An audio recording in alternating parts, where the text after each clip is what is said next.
Hi, this is Adriana, and you're watching the Spiritual Awakening with Adriana channel.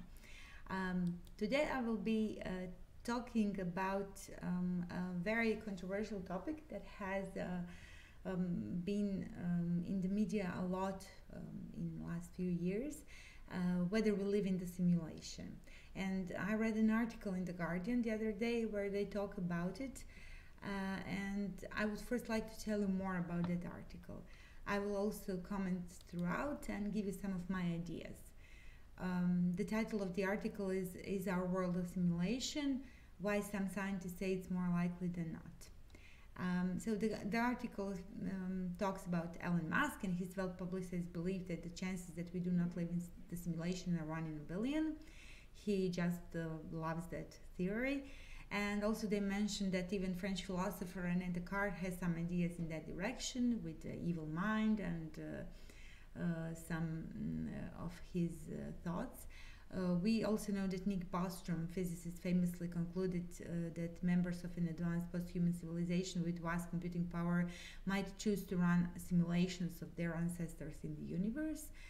Musk likes to talk about how we used to have the Pong game, two dots bouncing around on the screen only 40 years ago, and now we have the 3D simulations that are online, and this all goes to show that it is not longer such a stretch of imagination to conclude that we might be some Sims ruled by a higher power. Consciousness is always mentioned when people discuss the simulation hypothesis, and we do not really know what creates consciousness or when we will be able to have conscious AI.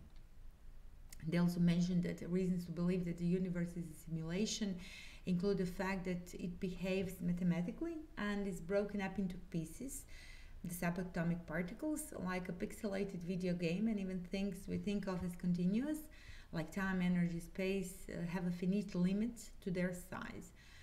Our universe sure seems both computable and finite, which is very likely to be in the area of the computing.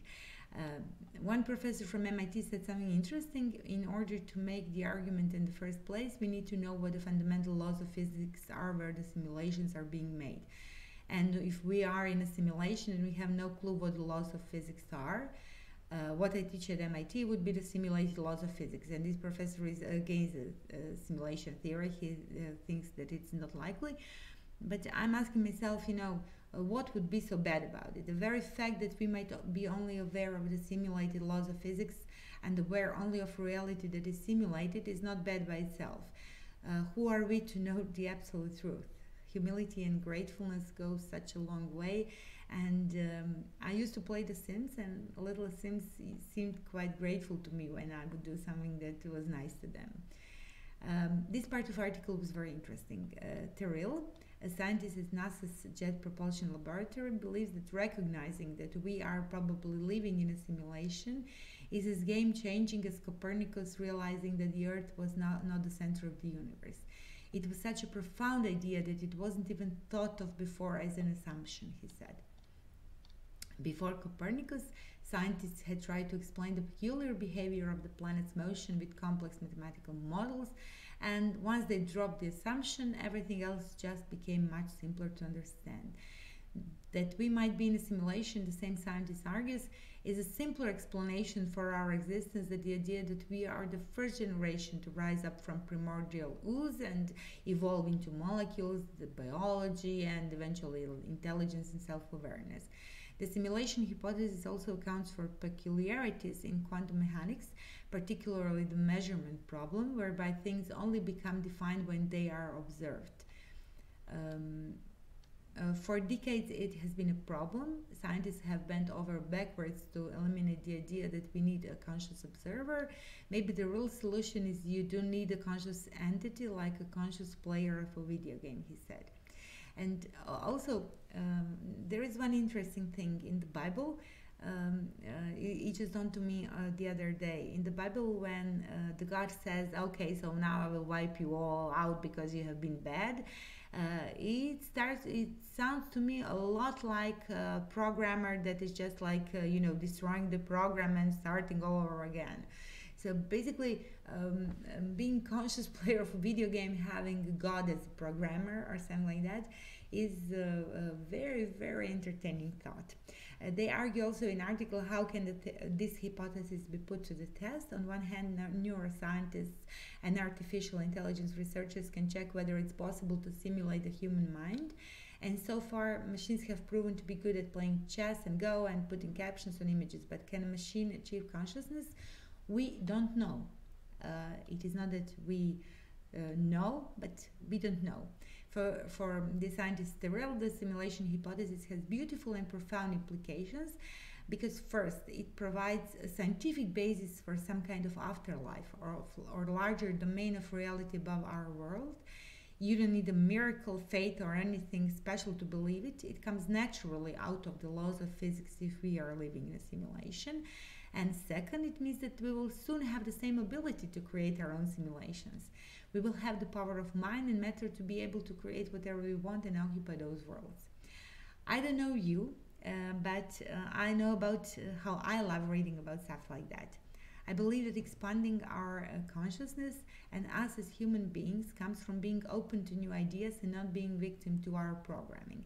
And come to think of it, I call our ego programming, and if we are in a simulation, we might as well be just holograms in the end. And I talked already about Star Trek, but I just love coming back to Leonardo da Vinci hologram that in one episode of Star Trek Voyager tells to Captain Janeway that he just cannot accept that there are things he does not understand. And in the end, if we are nothing more than holograms, what is so bad about it? When you think about Doctor at Voyager, he is perhaps the most profound human being that you can imagine. He's just a hologram. And maybe we can put our imagination to the test and think about how some advanced civilization, some aliens, if you will, created our reality as a simulation, and they are just waiting for us to evolve and to realize that we are more than our programming, like Doctor did at Voyager. And that is simply like the best news ever. It means that we all have something big and magnificent to look forward to. The same as Doctor created his own world, he created his own abilities, he created his own wishes, he created himself as he wanted himself to be. And this big and magnificent thing that we can look forward to might not be angels singing in the heaven, but they might be some sexy programmers from year 8098 that are just waiting for us, humble little holograms, to finally realize what's going on.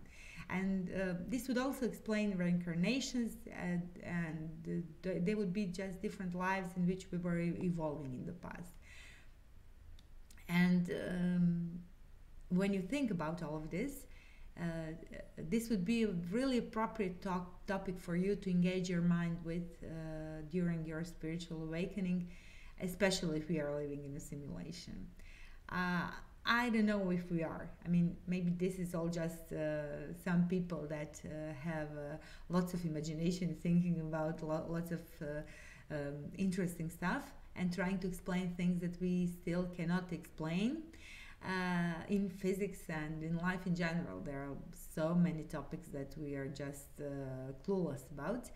But I love reading stuff like this article because it really allows my imagination to grow and expand. And I hope you liked my retelling this article and giving you some of my views on that too.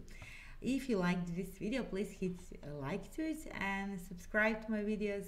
Have a great day. Love your life and take care and have a great day. Bye.